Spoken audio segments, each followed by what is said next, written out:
Kalbe Farma melalui kegiatan The Family Festive 2024 berupaya mengedukasi masyarakat akan pentingnya asupan vitamin D3 bagi proses tumbuh kembang anak, termasuk dalam menjaga kesehatan keluarga secara umum. Kegiatan ini menghadirkan dokter-dokter spesialis berpengalaman. Para dokter itu berbagi pengetahuan dan pengalaman membantu ibu dan keluarga dalam menjaga kesehatan selama masa kehamilan dan selama proses tumbuh kembang anak. Kegiatan ini juga menghadirkan beberapa influencer ternama seperti Tasya Kamila dan lain-lain. Dalam menjalani aktivitas sehari-hari, vitamin D3 memiliki peran penting bagi kesehatan dan perkembangan individu, serta menjadi salah satu unsur penting dalam proses pertumbuhan. Vitamin ini membantu mengatur penyerapan kalsium dan fosfor yang penting untuk tulang dan gigi yang kuat. Selain itu, vitamin D3 sangat penting untuk fungsi kekebalan tubuh, perkembangan otak, dan kesejahteraan secara keseluruhan. Dokter spesialis kebidanan dan kandungan Dr. Ardiansyah Daras Jahrudin mengatakan selama masa-masa krusial kehamilan, seorang ibu harus benar-benar memperhatikan asupan makanan, minuman, dan vitamin yang dikonsumsinya. Hal ini penting agar bayi bisa lahir dan tumbuh dengan sehat. Saya mungkin tadi sempat singgung, vitamin D itu reseptornya di seluruh tubuh kita. Jadi mulai dari sistem muskuloskeletal, tulang, sendi, kedua dari sistem jantung dan pembuluh darah, sistem saluran cerna, usus. Makanya kalau orang ada GERD, batuk-batuk, itu sphincternya, penjepitnya kurang bagus, itu bisa karena vitamin D kekurangan, dan juga sistem reproduksi.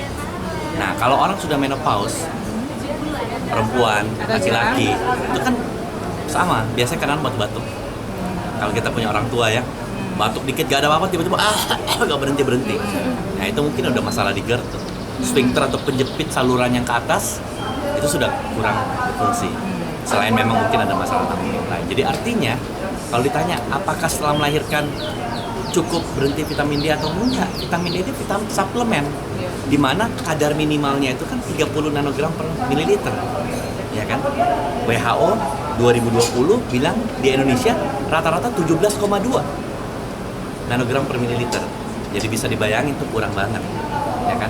Dan biasanya juga orang tua-tua kalau jemur-jemur kan pagi-pagi, tidak ada orang jemur jam 11 siang, ya, kecuali kalau orang-orang kulit putih, orang bule di Bali gitu ya, dan dia punya melanin berbeda. Jadi sekali lagi berbicara vitamin D3 itu memang harus diminum terus, karena itu tidak cuma untuk promil, tidak cuma buat anak-anak, tetapi untuk imun. Makanya kan kebuka mata kita ketika COVID kan, semua orang berjemuran, cuman waktunya nggak pas, jemurnya kan pagi, padahal mesti jemurnya jam 11 siang pas UVB, ultraviolet D itu, sampai kurang lebih jam 1 siang, dan di jam-jam itu orang mungkin jemuran sakit kepala kali kan. Dia balik lagi dengan adanya suplemen, menurut saya ini cukup praktis ya.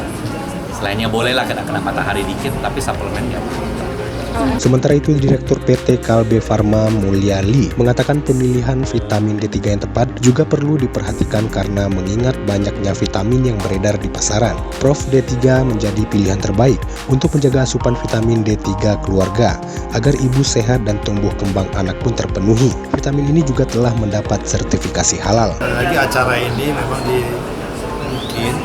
maksudnya diadakan agar supaya kita mengedukasi kepada masyarakat, dan juga melalui tentunya endorse dari dokter, dan tadi edukasi dari dokter sangat penting sekali ya, dokter-dokter dari yang pertama dokter kandungan, yang objin dalam hal ini untuk anak, itu penting sekali karena dimulai dari kehamilan dan juga nanti anaknya bertumbuh dengan baik dengan kebutuhan vitamin D yang diperlukan itu yang tadi udah dijelaskan. Nah, event ini kan kita sekarang tahu kan, kekinian sekarang kan melalui influencer ataupun sosial media yang sangat masif, yang kadang-kadang kalau TV belum tentu mereka nonton, ya kan. Jadi pers juga penting juga untuk menyuarakan. Jadi makanya tadi is from you kan, jadi dari kita juga untuk mengedukasi agar supaya menyosong Indonesia emas nanti kita menghasilkan anak-anak atau manusia yang sehat, agar supaya bisa membangun Indonesia. Dalam hal ini Kalbe pun dalam tahun ini pun kita 58 tahun sudah berdiri. Kalbenya ya selalu bersama-sama memikirkan, meriset dan memproduksi obat yang berkualitas bersama dengan dokter dan komunitas tentunya untuk menyehatkan bangsa. Sementara Tasya Kamila mengatakan pentingnya peran ibu dalam memastikan tercukupnya asupan vitamin D3 sejak masa kehamilan hingga masa tumbuh kembang anak. Untuk anak ya, jadi setiap hari Jadi dari penjelasan dari dokter kita juga udah tahu kan 1000 hari pertama kehidupan itu penting banget untuk kecukupan vitamin D.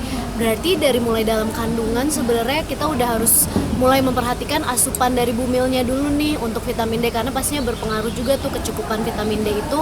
Selain memang manfaatnya untuk menjaga daya tahan tubuh kita, selain itu terutama buat bumil bermanfaat juga untuk pertumbuhan dari organ-organ janin, organ-organ si kecil, sampai ketika anak kita lahir.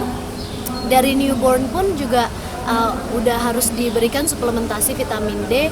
Karena apa? Karena mungkin ASI kita tidak cukup gitu kan, dari ASI kita aja nggak cukup tuh mencukupi kebutuhan vitamin D si kecil, ataupun dijemur lama-lama gitu kan kasihan juga ya. Sehingga aku pun juga melakukan seperti itu dari anakku lahir gitu ya, udah mulai diberikan suplementasi vitamin D3 dan aku pilih Proof D3.